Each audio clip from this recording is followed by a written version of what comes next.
Hi everyone, good morning. Hope you guys having a good day. My name is Joshua and I'm a DoorDasher here in Vancouver. Welcome to my Thursday vlog.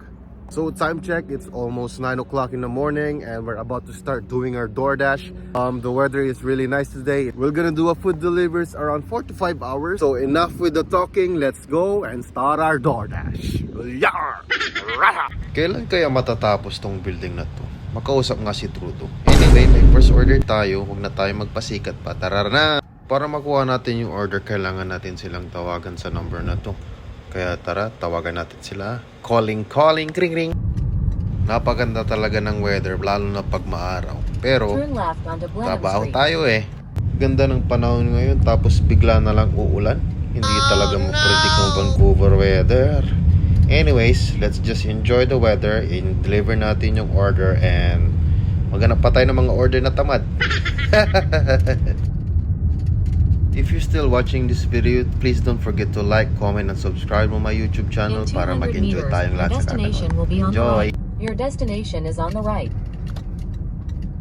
Kailangan natin maghanap ng hotspot or lumapit tayo sa mga McDonald's, Hortons, Reka, Cubs, grocery.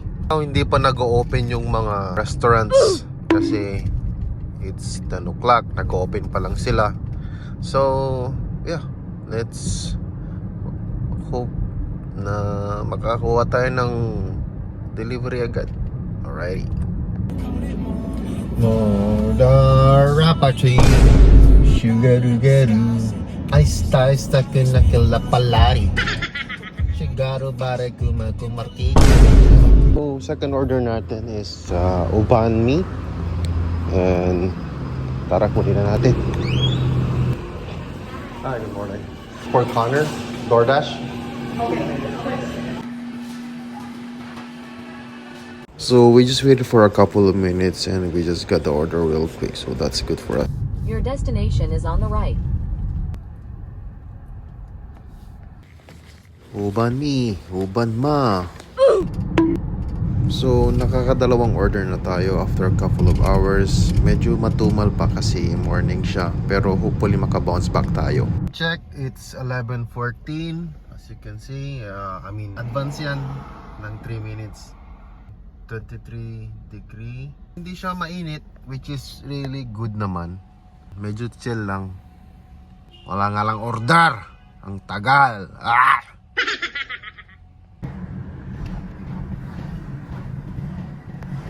We got our third order, Kokomo restaurant, so let's go ahead and pick it up. 4 minutes away from us. Turn right onto Burrard Street. Your destination is on the left.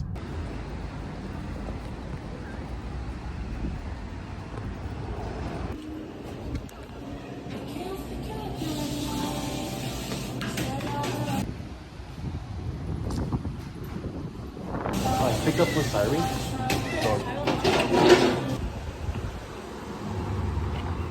Turn left onto Burrard Street. Use the right lane to turn right. Hopefully nandun na yung customer nag-aantay agad.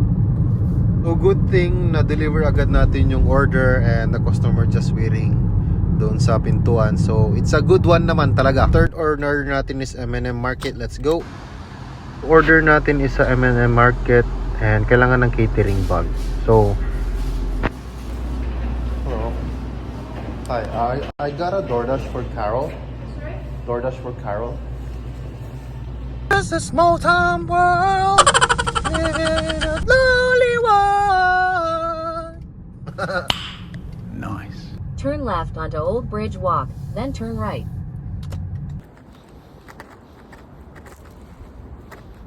Hello? Hi, DoorDash.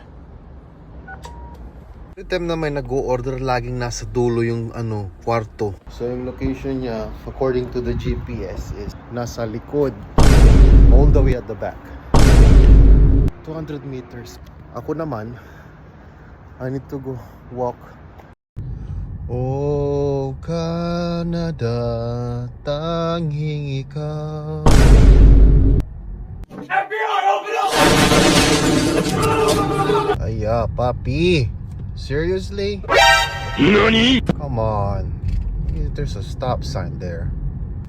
Magpark tayo dito, pipick up lang natin yung order, which is a Vietnamese food. Hopefully walang tao masyado.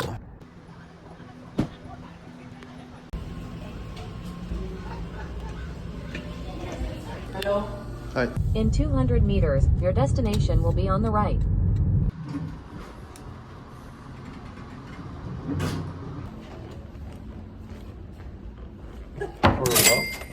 Thank you. Just finished dropping off our 5th order and customers already waiting at the front door. Ay, salamat.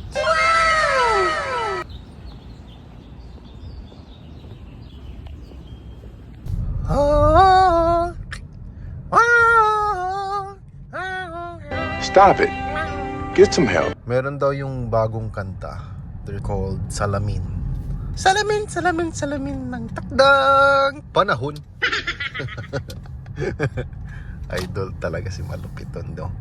Hey guys, so we just finished doing our food deliveries. Ended up with 6 orders, $68. We also finished doing our challenge, which is the no declining order challenge. Accepting small orders hard to do it because now it's not that hot. It's really nice to go outside, enjoy the sunlight. Fortunately, we just had to finish our DoorDash a bit earlier because we're still working in the evening. So, what do you guys think? Was it worth it? I mean, I'm ready for all the challenges. Please comment on the section what kind of challenge do you want me to do next. Hopefully, nag-enjoy kayo sa video na ito and maraming salamat sa inyong support. Please like, comment, and share this video. And I'll see you.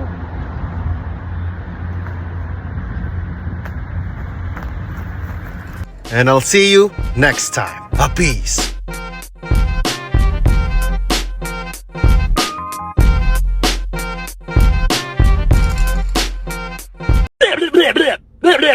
Bleh.